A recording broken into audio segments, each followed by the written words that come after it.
ছিল সোনার কন্যা মেঘবরণ কেশ, ভাটি অঞ্চলে ছিল সেই কন্যার দেশ।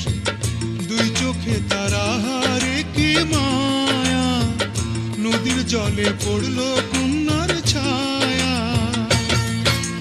তাহার কথা বলি, তাহার কথা বলতে বলতে নাও দৌড়াইয়া চলি, তাহার কথা